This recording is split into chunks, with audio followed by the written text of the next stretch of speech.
This is a story of revolution and redemption, a tale of obscene wealth and power. This is the truth about the Bitcoin billionaires.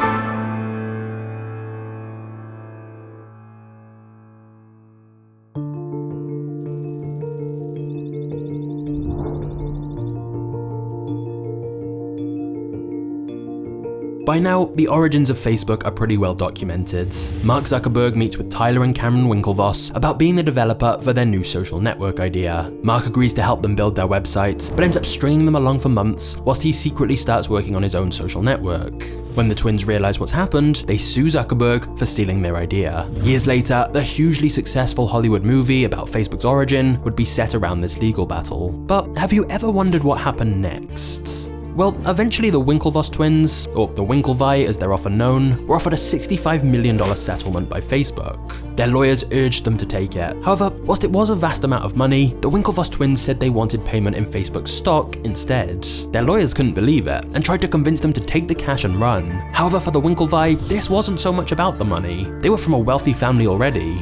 Facebook was a multi-billion-dollar company by this point, and they knew it had even more growth to come, so they at least wanted a piece of it. That decision to get paid in stock instead of cash turned out to be a very good move. When Facebook had its IPO, the Winklevi's shares became worth $500 million. But there was one problem. Going up against Zuckerberg so publicly like this had ruined their reputation. They were now regarded as a bit of a joke in the media, and in the Facebook movie, they came across as pretty spoiled and entitled. Zuckerberg seemed like the genius who'd actually made Facebook, whilst many felt they were just dumb jocks trying to cash in off his work. As Zuckerberg himself put it, "You weren't the first people to have an idea for a social network, and neither was I. Friendster and MySpace existed before Facebook, and the last time I checked, Tom from MySpace isn't suing me." And it's pretty true. Ideas are cheap, execution is everything. So basically, after the case closed, the Winklevii had ended up with a lot of money, but most of the world viewed them as losers. Now, ask yourself, what would you do with $500 million? Go travel the world? Buy some expensive sports cars or mansions? Well, the Winklevoss twins had a completely different plan. They wanted to use that money to invest in other companies. They wanted to prove they weren't just dumb jocks, and instead tried to make a name for themselves and change the narrative of their story. So they went to Silicon Valley and decided to become angel investors, where they'd buy shares in startup companies they believed could be even bigger than Facebook. But something very interesting started happening. When the Winklevii found a company to invest in that they liked the look of, they'd make an offer, but their offer would always get turned down. Now sure, if this happened once or twice, it's normal the companies might have already found other investors, but over and over, companies were turning down the Winklevi's investment money. Eventually, they confronted one of the founders and asked, "We've made a really good offer, why are you turning down our money?" As it turns out, once again, their problem was Mark Zuckerberg. You see, back then in Silicon Valley, many founders viewed their endgame as selling their business to Facebook, or at least partnering with them in some way, and it was widely known that Mark Zuckerberg would never buy a company if the Winklevoss twins were involved. As a result, their money and presence had become toxic. People just didn't want the Winklevoss twins associated with their company. This realization was devastating, and the twins were unsure where to go from here. This was a new low, so to get away from it all, they went to Ibiza.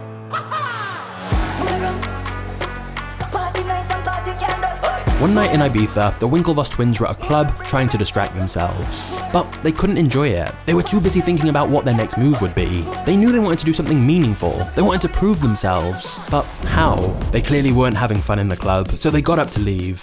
But at that exact moment, someone shouted to them, "Hey, are you the Winklevii?" One of the downsides of being 6'5" twins who've just been portrayed in an Oscar-nominated movie is that it's pretty hard not to stand out. The guy introduced himself as David Azar and said he needed to tell them about something. "And what's that?" one of the twins asked. David took a dollar bill out of his pocket, and with a smile, he said, "A revolution."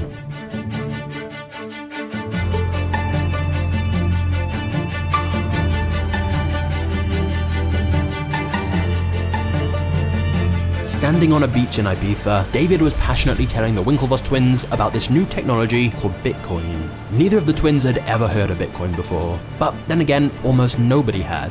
When David approached the twins in Ibiza, it was 2012, and Bitcoin had only launched in 2009. As the twins listened to David's speech, they felt sure Bitcoin was either complete rubbish or a really big deal. They just didn't know which one. David explained, "It's digital money, an electronic cash system that's completely decentralized, so it cuts out the need for middlemen like like banks or Visa and Mastercard. Plus, there'll only ever be 21 million Bitcoins created, so governments can't just keep printing more whenever they want, like with cash. Given that the banks had just been bailed out by taxpayers after the 2008 market crash, it was easy to see some of the benefits of a decentralized system of money. David then explained that Bitcoin had been created by a guy called Satoshi Nakamoto, who one day posted a white paper online fully explaining this new virtual peer-to-peer currency. The whole thing was shrouded in mystery though, as soon after this, Satoshi disappeared without a trace, never to be heard from again. Plus, Satoshi claimed to be Japanese, yet wrote in perfect English, so to this day, nobody knows who Satoshi really is. Finally, David explained he was looking for investors in a company called BitInstant, which helped people buy Bitcoin in an easy way. Basically, people paid the company normal fiat cash, and BitInstant would send them Bitcoin in return for a small commission fee. And this was why David was so eager to speak to the Winklevii. He wanted them to be investors in BitInstant. Now, the founder of the company was a guy called Charlie Shrem, who was running the company from his mum's basement, so it didn't exactly fill the twins with confidence. But it was at least a nice change that someone actually wanted the twins to be involved in their company. The whole thing was a lot to process. This certainly wasn't a conversation they'd expected to have whilst partying in Ibiza, but the Winklevoss twins were intrigued by this whole concept of Bitcoin, and so they listened carefully as David passionately spoke about Bitcoin and how he felt it could change the world. You see, the twins had majored in economics at Harvard and could quickly see Bitcoin had potential not just as a currency, but as a store of value, essentially digital gold. Now, the reason gold has been used as currency for so much of history is because it's extremely durable, portable, hard to counterfeit, easy to authenticate, and it's scarce enough to be valuable, but not too rare that they'd quickly run out of it. The Winklevoss twins realized Bitcoin not only had those same properties as gold, but in many ways it was much better. Like, it could easily be divided into small fractions and was more easily transferred. Of course, on the flip side, Bitcoin wasn't backed by anything. The value of Bitcoin was based on people believing it had value and being willing to purchase it. The price you could sell your Bitcoin for was based on the price someone else was willing to buy Bitcoin for. It's supply and demand. Then again, this is essentially the same as any currency. So the Winklevoss twins felt they needed to delve further into this. They exchanged contact details with David and said they'd get back to him. The Winklevoss twins then went away and dived into research on the world of cryptocurrency. They soon realized that Bitcoin had a bit of a dark reputation. Back in 2012, most people seemed to think it was mostly used for drug deals, money laundering, or tax evasion. And to be fair, it often was. It was also very popular with libertarians who wanted a system of money where the government couldn't interfere. The twins also read stories about people having their Bitcoin wallets hacked, or simply losing it and having to search through landfill sites to try and find it. However, despite these issues, the technology itself seemed innovative, and it was clear Bitcoin had a loyal community who supported it. The twins felt that if more people knew of it and understood it, then Bitcoin could be huge. They also saw that the first known time Bitcoin was used to purchase an actual product was in May 2010, when a guy in Florida wanted some pizza and posted on an online forum saying he'd transfer someone 10,000 Bitcoins if they ordered a couple of pizzas to his address. The transaction was a success, although looking back now, he probably wouldn't call it a success. Years later, when one Bitcoin reached a price of $60,000, those 10,000 Bitcoins would have been worth $600 million if he'd kept them, instead of using them to buy 2 pizzas. But still, back then nobody could have known what Bitcoin was going to become. All the Winklevoss twins knew was they wanted to be a part of it. Firstly, the twins decided to become investors in Charlie Shrem's Bitcoin exchange company, BitInstant. They reportedly put around $1.5 million in to become part owners of the company. But that was just the start of the Winklevii's plans. They also asked Charlie to buy them $100,000 worth of Bitcoin for themselves. Back then, Charlie was used to dealing in orders of a few $100s, so this was huge. And then a few days later, the twins asked him to buy another $100,000 worth of Bitcoin for them, and the orders just kept coming. Before long, the Winklevii had bought around 1% of all Bitcoin, roughly 200,000 coins, back when the price of Bitcoin was below $10 per coin. And luckily for them, some unexpected events on a small island were about to change everything.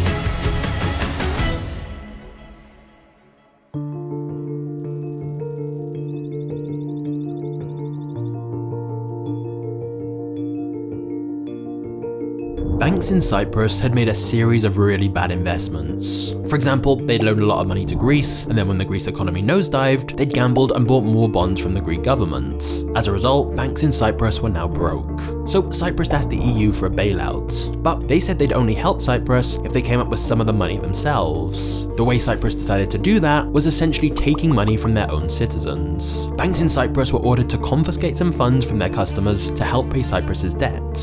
So if you were living in Cyprus at the time. One morning you'd wake up, check your bank balance, and find that money had been taken from you to help cover the country's debts. When the Winklevoss twins saw this story, they knew it was big. All around the world, this raised alarm bells about the pitfalls of a centralized system where the governments and banks had the power to do whatever they wanted. People felt they needed a store of value that governments couldn't just take.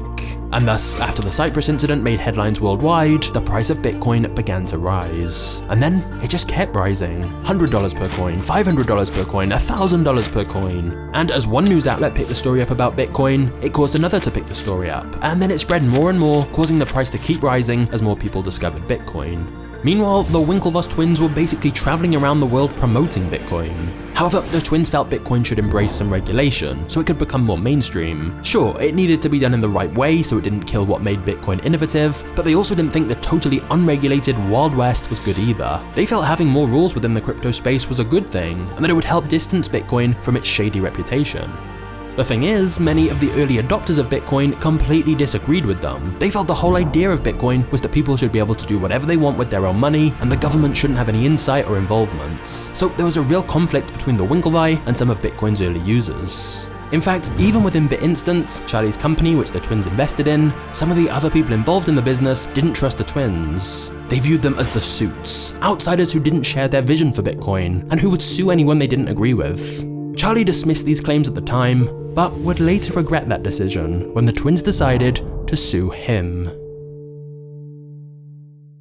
Before we get to the next chapter, I want to tell you about our video sponsor, Incogni. In the past, when I've signed up to certain websites or newsletters, I've shortly after ended up getting spam from unknown senders. Not a coincidence. The truth is, thousands of companies are collecting and trading your personal data without you knowing anything about it. And this is exactly the kind of thing Incogni helps solve. Incogni helps get personal data off the market by reaching out to data brokers on your behalf, requesting your personal data removal, and then deal with the back and forth of objections, which is too time consuming for individuals like you and me. And that's what I really like. Once you sign up, you can just sit back and Incogni will take care of the rest to help private details stay private. Go check it out at incogni.com/magnates, and right now the first 100 people to use the code magnates will get 20% off. Protect yourself now, go to incogni.com/magnates and use code magnates to take your personal data off the market.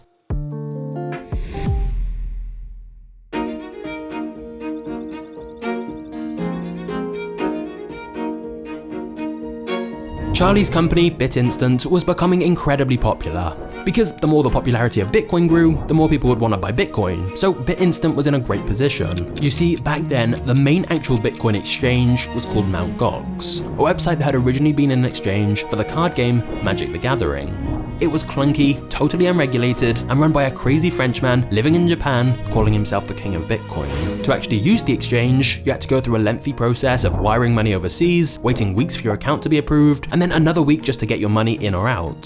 So the whole selling point of Charlie's company, BitInstant, was that it was essentially a middleman. They acquired Bitcoin in bulk from Mt. Gox, and then sold it to people who wanted to buy Bitcoin much more easily and quickly. And the business model was working well. In fact, since the twins had invested in the company to help it grow, BitInstant had gone from processing $1 million a month to around $1 million per day. And Charlie calculated BitInstant was processing around 35% of all Bitcoin purchases at the time. However, the money and fame had kind of gone to Charlie's head. He was traveling the world, partying with models, and as a result, neglecting his CEO duties. It was understandable. Charlie had been a kid most people ignored in high school, and so now he was famous in the crypto space, of course he wanted to enjoy it. A few years ago he'd been living in his mum's basement, now he felt on top of the world. But the Winklevii felt differently. They knew if Charlie didn't get things under control soon, the company would be in trouble. Because although BitInstant was processing a lot of Bitcoin purchases, the company itself wasn't actually profitable yet, and Charlie was asking them for even more money to help cover their rising costs. Plus, everything within the company seemed a little chaotic. Charlie was in his early 20s and didn't exactly have management experience. Tensions between the Winklevii and Charlie got much worse over the next few months. For example, the twins were setting up meetings with influential people in finance to help Bitcoin Bitcoin adoption become more mainstream, and for one of the big meetings, they asked Charlie to come along to talk about BitInstants. However, he turned up hungover, or maybe he was still drunk, but either way, he was a mess and his presentation was a disaster. The twins contemplated replacing Charlie as CEO of BitInstants, and told him bluntly he needed to stop partying and traveling and get serious about running the business. Charlie felt the twins were overreacting though. The company was doing better than ever. Just because they were investors didn't mean they should be micromanaging him like this. But with hindsight, Charlie must have wished he'd listened to them, because just a year later, Charlie would find himself in prison.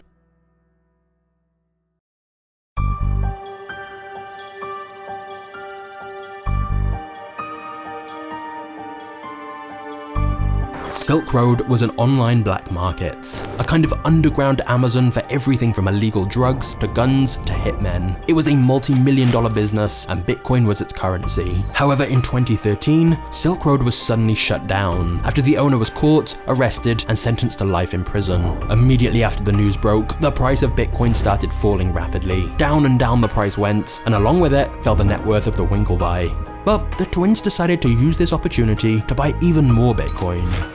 Because they believed in the long term, the death of Silk Road would be a good thing for Bitcoin. Because Bitcoin had become so associated with this black market that it had been hurting Bitcoin's perceived legitimacy. But then another problem arose. BitInstant, Charlie's company that the twins had invested in, suddenly shut down as well. Turns out that in the wake of the Silk Road drama, BitInstant had lost its license, which designated the company as a legal money transmitter, and Charlie had no choice but to abruptly close completely. He posted on the BitInstant website saying it was just a temporary issue, but the twins knew the company was doomed.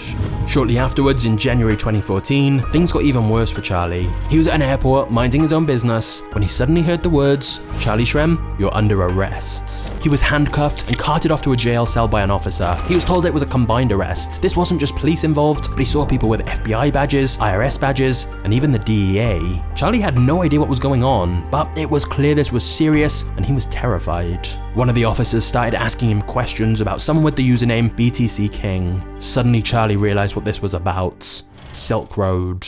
You see, for a while, there had been one particularly active user on BitInstant who in total had bought around $1 million worth of Bitcoin. Charlie knew there was a high likelihood the money was going to Silk Road for illegal purchases. And since Charlie was technically BitInstant's compliance officer, he was responsible for this and was meant to report any suspicious activity. But he didn't. In fact, he'd done some transactions off the books in an effort to get around certain legal requirements. Charlie's philosophy was that it wasn't his place to question how many Bitcoin someone wanted or what they did with it, except, legally speaking, it was his place to do that. As a result, Charlie was now being charged with conspiracy to commit money laundering, failing to file a suspicious activity report, and operating an unlicensed money transmitter. Charlie was technically the first Bitcoin felon, the first person to be arrested directly because of Bitcoin, and thus his picture was all over the news. Charlie's parents had to put up their house as collateral to bail him out, and he then had to go back and live with them under house arrest until his sentencing. Charlie's lawyer informed him he could be looking at 25 years in prison. Just a year earlier, Charlie had had all the wealth, fame, and success he'd ever dreamed of, and was running a rapidly growing company. Now, the company was shut down, he was heading to prison, and his entire life was collapsing around him. When Charlie's day in court finally came, he pled guilty in connection with indirectly sending an estimated $1 million in Bitcoin that was used on Silk Road. However, it wasn't quite as bad as he'd feared. He was sentenced to 2 years in prison, much less than had been expected, although admittedly still a scary prospect for the 24-year-old. Unfortunately for him though, that wasn't quite the end of it. When Charlie finally got out of prison in 2016, it wouldn't be long before he was hit with a lawsuit from the Winklevii, claiming he owed them 5,000 Bitcoin from a previous business deal, which by that point was worth around $32 million.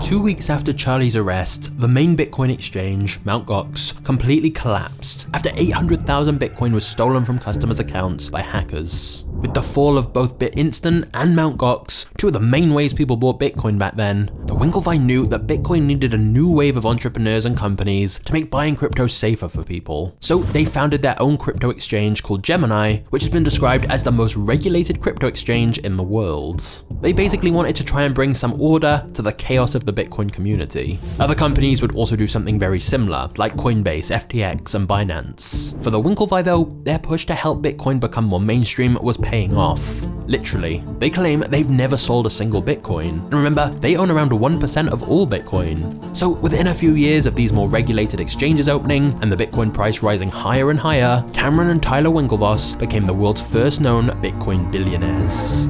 Of course, Satoshi himself, the mysterious unknown creator of Bitcoin, does have more than them. If he's still alive, he's believed to have 1 million Bitcoin, which would make him one of the richest people in the world. But for the twins, they didn't stop there. They've since expanded into other blockchain-related projects, like Nifty Gateway for NFTs, and they seem to be extremely focused on Web3 and decentralization. The idea of having web services and applications operated and governed by users instead of corporations like Google and Facebook. As a result, some have wondered if they're still seeking revenge on Zuckerberg.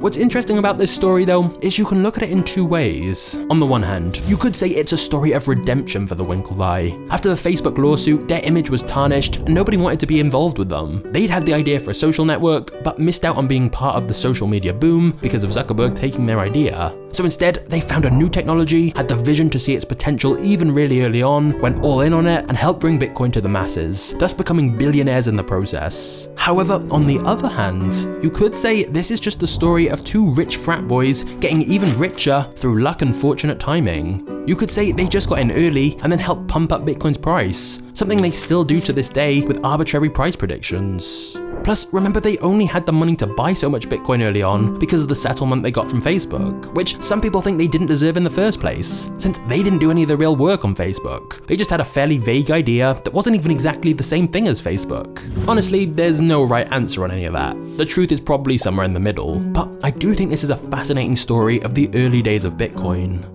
As for Bitcoin in the present day, whilst it's clearly much more popular than it was a few years ago, the price still fluctuates wildly, and it's unclear if Bitcoin is actually going to be useful long term. One thing is clear though, I will never tell you to message me about any crypto deals, so please be wary of fake impersonators in the comments pretending to be me, as crypto scams are completely out of control, but that's perhaps a story for another day. Instead right now, why not check out this video I made on the crazy story of TikTok? I think if you enjoyed this video, you are really gonna like this one. Either way, thanks for watching to the end, you are a legend, and I'll hopefully see you in the next video. Cheers.